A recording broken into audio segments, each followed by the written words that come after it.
नमस्कार, आप देख रहे हैं वीके न्यूज और मैं दुष्टर उपाध्याय। धारा 370 हटने के बाद से ही हर रोज जम्मू कश्मीर की फिजा बदल रही है, क्योंकि अब उन जिहादी दुकानों पर ताला लग गया है जो कश्मीर घाटी में नफरत और हिंसा फैलाने का काम करती थी।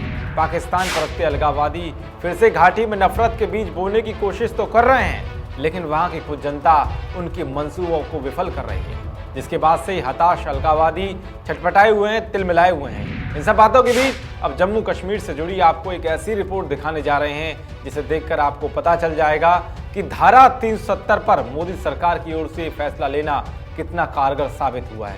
साथ ही क्या क्या ऐसे बड़े बदलाव हुए हैं जिसने कश्मीर घाटी का पूरा नक्शा ही बदल दिया है। ध्यान से देखिए हमारी ये रिपोर्ट। दरअसल संसद में जम्मू कश्मीर के मौजूदा हालातों को लेकर विपक्ष ने गृह मंत्रालय से सवाल पूछा था, जिसके जवाब में मंत्रालय ने जो आंकड़े पेश किए उसने धारा 370 पर हो हल्ला करने वालों के मुंह पर ताला लगा दिया है। संसद में गृह राज्य मंत्री जी किशन रेड्डी ने कश्मीर के हालातों को लेकर जो आंकड़े पेश किए हैं उसके मुताबिक 5 अगस्त से 15 नवंबर तक LOC पर युद्ध विराम तोड़ने की 950 घटनाएं हुई हैं। तो वहीं धारा 370 हटने के बाद से 15 नवंबर तक पत्थरबाजी की घटनाओं के कुल 190 मामले दर्ज हुए हैं, जिसमें 765 लोगों को गिरफ्तार किया गया है। इन घटनाओं को अंजाम देने में हुर्रियत शामिल रहा है, जबकि इस साल के शुरुआत से लेकर 4 अगस्त तक पत्थरबाजी के 361 मामले दर्ज किए गए थे।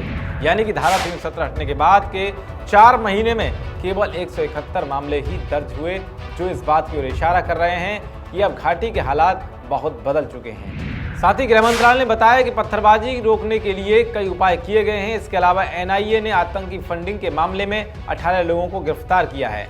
गृह मंत्रालय ने यह भी कहा है कि सीज फायर उल्लंघन के मामले में तत्काल और प्रभावी कार्रवाई हो रही है। मंत्रालय ने यह भी बताया कि पिछले 6 महीनों में 34,10,219 पर्यटकों ने जम्मू कश्मीर की यात्रा की है, जिसमें 12,934 विदेशी सैलानी शामिल हैं।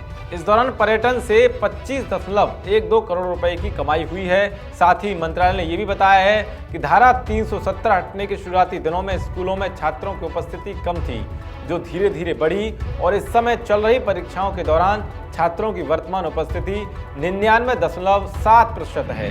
तो ये थे वो आंकड़े जिन्हें गृह मंत्रालय की ओर से संसद में जारी किया गया, जिसने साबित कर दिया है कि जैसे जैसे कश्मीर घाटी में हर दिन शाम ढल रही है, वैसे ही हर रोज की सुबह की किरणें शांति और सौहार्द के संदेश लेकर आ रही हैं। जम्मू कश्मीर के मौजूदा हालातों को लेकर गृह मंत्रालय ने जो आंकड़े जारी किए हैं उस पर आपकी क्या राय है, कमेंट बॉक्स जरूर बताएं।